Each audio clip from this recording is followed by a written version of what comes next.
How's it going, guys? It's Poetry Stud, and welcome back to some Austrian Succession, the new EU4 campaign from your boy Poetry Stud. No, I'm just kidding. Whatever. Yeah, it's Poetry Stud. Welcome back. We're gonna do some more of this game. I can't help but realize that actually France is doing the whole 100 Years War thing, and that is really good for us. And why might you ask? Why is that really good for us? Well, the reason that is really good for us is that we want to possibly claim the throne of the Hungarians, and if we do that, when they're 10 years old, we'll probably claim their throne. Oh, you can't do that. You have to wait. But oh, no. Here's what I was going to say. We might dissolve the alliance and then claim the throne. Wait 5 years for our truce to be up. And we'll do this when they're 10 so that right when we can claim their throne, then we'll be able to declare. And then, that was strange, it changed the number. And then we might go ahead and fight them, you know. It's a bit risky. I will definitely give you that. It's a bit risky, but if France maybe gets beat up enough, we could actually possibly do it without having to fight France. Although I wouldn't count that too likely. Alright, let's go ahead and gobble up Salzburg real quick. Sorry, buddy. You looked at me the wrong way. I saw you. You were checking out my girlfriend in the tavern the other day, so we're going to beat you up. Oh, poor little Salzburg. Stack wiped already. Easy money. Well, what are we looking like on tech? In the beginning, it's kind of weird. You start like in between actual tech years because it's normally like the every 10 years, I believe, and so or every 15 is it? But either way, so like you start in a weird off year, so then you kind of have to you're a little behind actually in the beginning if you didn't know that, and you catch up quickly. But if you're Western at least, but you know what I mean. It's just a little bit off-putting sometimes. Yeah, so we're gonna conquer Salzburg. We have zero. Oh, I mean, of course, we have zero aggressive expansion, but like I was just showing that. And I didn't actually think we had that much. 1 in 29. I mean, the 29 is going to be with them. We'll have to check it immediately after. That's not a lot of admin points. I mean, for one province, it is quite a bit. But I mean, it's like Salzburg is like a 15 development province. 16. That's pretty sizable. So it's understandable. And we'll probably after that focus on this area around here, the Venetian culture area, especially because we might be able to get Venetian as an accepted culture. Actually, if we conquer that right now, early on, I think we'll almost certainly be able to get that as an accepted culture, which is very nice.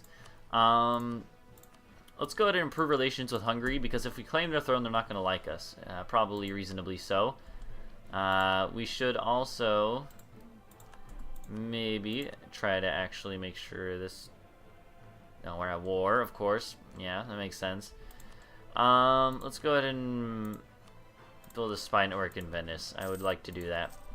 And it's going to build pretty quickly, actually. 1.87 every month. So, you know, like 12 months, I guess that it would be, right? Something like 12 months, like a year to get a claim. That's pretty good, to get our first claim. And that is pretty nice. That is pretty good. We got gold from Tyrol. And army maintenance is our main cost right now, which makes sense. We have a level 3 fort in Vienna, and I'm actually going to delete this one because screw it. I don't care about forts that much. And that should actually, just that alone brings our economy positive, our treasury into the positive balance region. And that is a good place to be. Hey, we got a Ferdinand. Okay, really nerdy moment here. What was the actual dude's name? It was Frederick, and then his son was Maximilian? I think it was Maximilian. So we're gonna... That's definitely not how you spell that. That does not look right. There it is. That's how you spell it. See, I knew it was a common name for the emperors. We're gonna name him Maximilian. And maybe it was Maximilian before Frederick. Either way, I think historically that was it.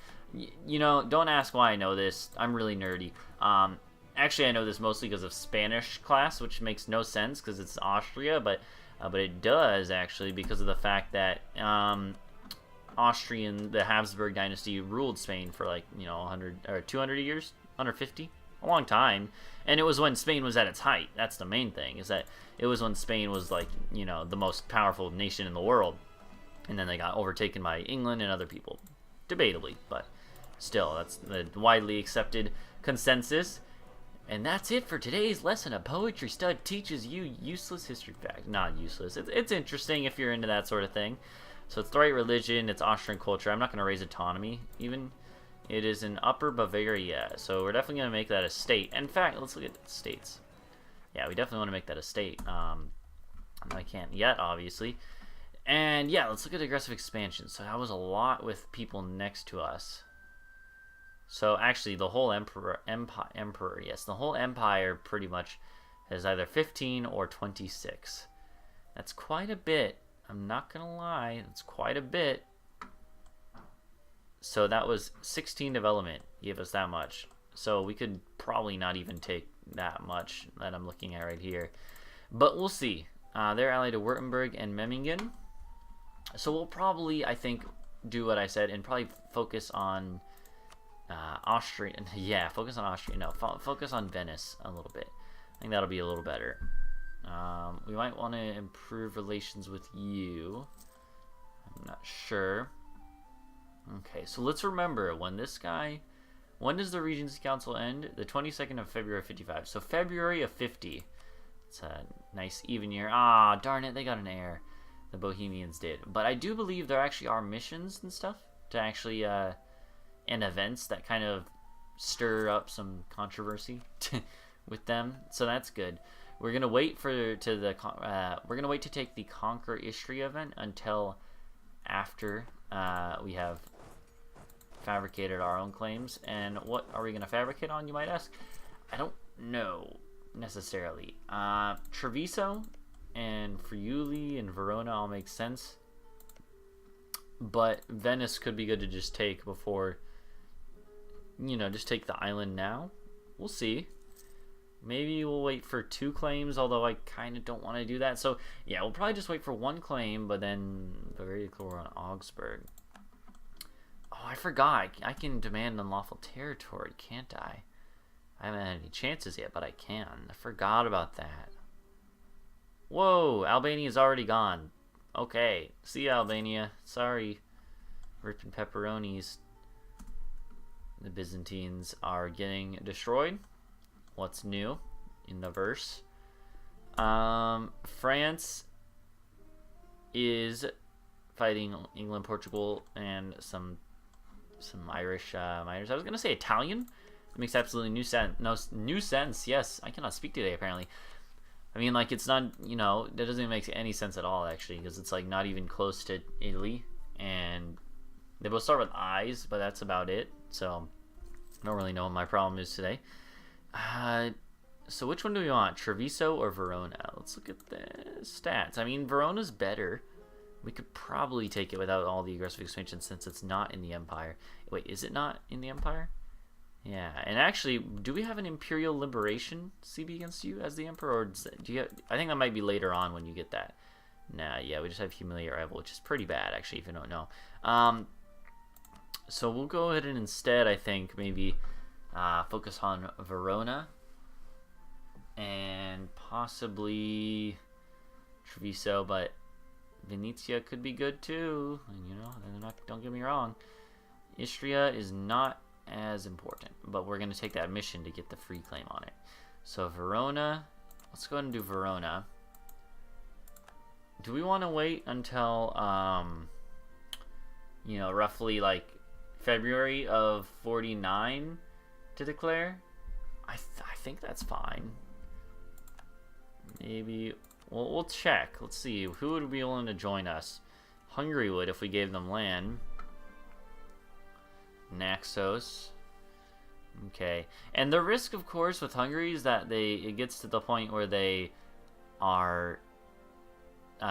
We have our truces up, and then the regency ends, and all of a sudden, they have a new heir immediately that they've had in line waiting to be listed for a while. It's always a possibility. So I don't know if we actually necessarily want to go to war against. Yeah, now that I look at it, maybe we'll wait. Let's hold off on the whole Venetia war thing. I think that'll be fine. We got other people around us that we could maybe go to war with, like Bavaria, maybe. I think we do want to probably fabricate claims on them. Tell you what, though, yeah. Well, why don't we just wait a year or two and just fabricate claims? So let's just do that. Let's go with speed 5, and maybe even and of course, here's the thing: as the emperor, you can get called into any war at any time to defend an emperor member against an outsider. You know, so that's a possibility at any point in time. So there's nothing we can do about that. So we might as well just go down to low maintenance for now and not worry about it too much. France is probably gonna win because they normally do, but who knows? I've seen it where they haven't. You know, what if Burgundy goes to war and then calls us in or something like that? But or Castile and Aragon, although I doubt it. Yeah, so Bavaria. This is what I figured. Yeah, Bavaria. You are a bad Bavaria. I want to be able to give us it back. No, didn't think so. I wanted to have the be able to do it all in 1 month, but that's okay. We lost a little bit of points, so they declined. But that does give us the Imperial Liberation CB. They are allied to Würzburg, Württemberg, and Memmingen, so they have some allies. That's what I'll say about that. Yeah, we'll go with that for now. I don't really feel like getting any inflation. So yeah. So Bavaria, maybe we'll want to ooh, nice. That event is pretty good. It's decent enough. I don't know, man. So yeah, they got the Podebrods in charge of Bohemia, unfortunately, and we have the Hungarians in charge of the Habsburgs, our dynasty, in charge of the Hungarian throne, the Hungarian crown, which is nice to get that right off the bat. You know, even if we didn't get the PU right off the bat, it's pretty good that we got the dynasty, because that basically means if we want to, we can make sure that we get the PU at some point in time. And that's all well. That's all good and well. But yeah, excuse me. Right now, though, we're just kind of chilling, relaxing while we're waiting for some wars to fire by our allies, hopefully, so we can earn some favors. Also, you know, building up a war chest, getting some money, doing our core, you know, that sort of stuff. Digesting this new land.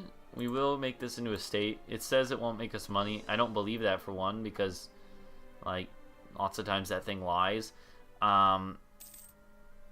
Yeah, like, especially because of this. It'll start recovering this. Yeah, like, look at that. It's already making us 0.43. It said the state maintenance was how much? It was, like, for this state, it was Upper Bavaria. It cost us 0.11. Yeah, so that thing just, like, straight up lies, which is cool, you know. It's always lovely when that happens, but when you know, a tooltip and something that's important and can inform your decision very easily is just wrong, you know. That's fine. I'm just messing, by the way. It's, you know, there's a lot of stuff that Paradox has to program for games like these. I understand there's a few slip ups here and there, but yeah. So anyways, we have that as a core now. It is our culture too, which is very nice. And yeah, we're just kind of storing up, waiting. This is Lower Bavaria, Upper Bavaria, Upper Swabia, Upper Bavaria, Lower Bavaria. Yep. Are there any other important trade centers in the Vienna node besides in Vienna?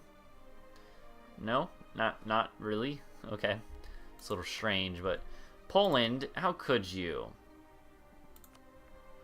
How could you, Poland? I'm extremely disappointed. So we'll go ahead and, what is the one that's the most? Landshut, München, and Augsburg. We might not actually fabricate on Augsburg. I think first I'll go on München, although it doesn't make sense. It does in my mind, because we might actually just make them release them. Probably not, but might. Poland, how could you? I'm still disappointed in you, Poland. I'm gonna demand that unlawful territory. Think you're more powerful than me? Well, actually, honestly, you might be. I would still like to Do that. Okay. Well, worth a shot, I suppose. And with that, now we actually have enough power points, or not power points, spy network points to get another claim on you. And we'll do this one on Venetia. Stop building that spy network so that we can start improving the relations with Hungary. And with our other one, maybe Bohemia. I think that should be fine.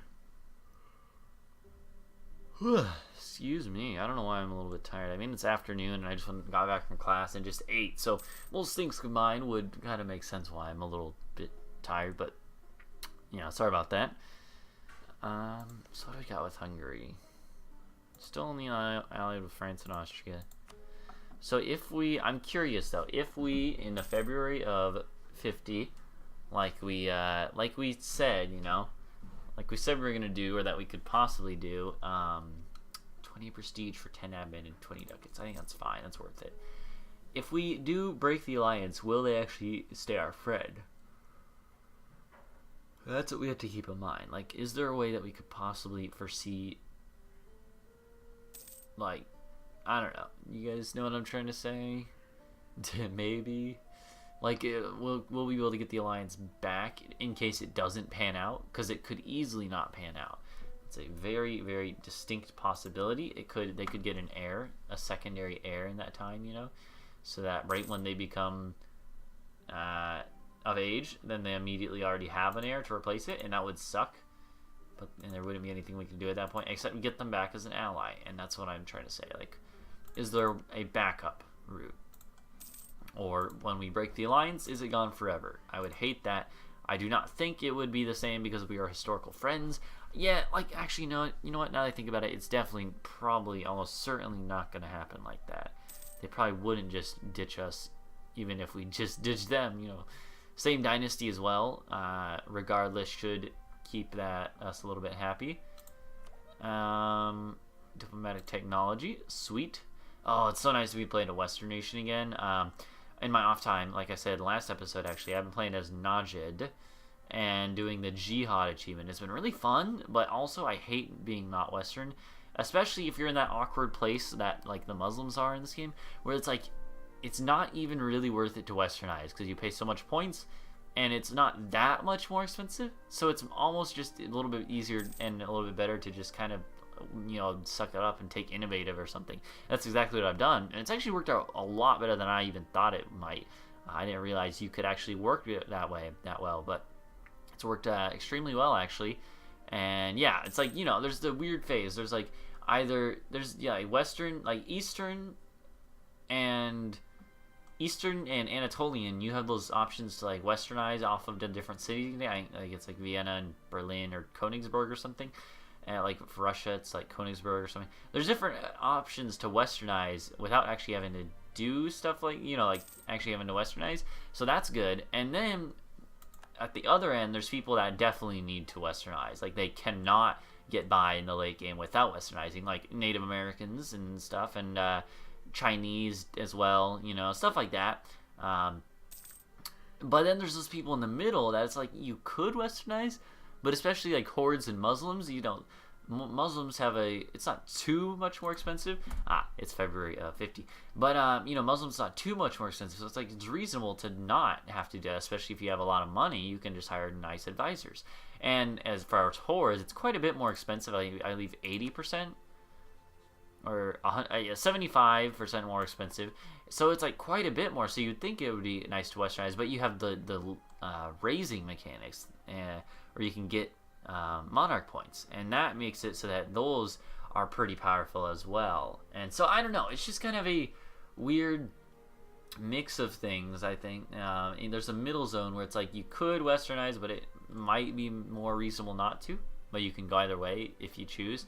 So yeah, either way, thank you guys for watching this episode. I've enjoyed recording the series so far. Again, like I said last episode, I normally say this the first couple episodes of a new series. It is a new series, so your support means a lot. Any likes, subscribe, shares, comments, anything, any interaction on this video that you normally wouldn't do but might feel like doing now, it is super useful, and I would really appreciate to see that. So thank you guys for watching. Go leave a like and subscribe for more, and just your viewership is also appreciated, so don't feel like you have to do anything. So either way, I will go ahead and see you guys in the next episode when we come back and do some more Austrian succession games. So I'll see you guys then. Bye-bye.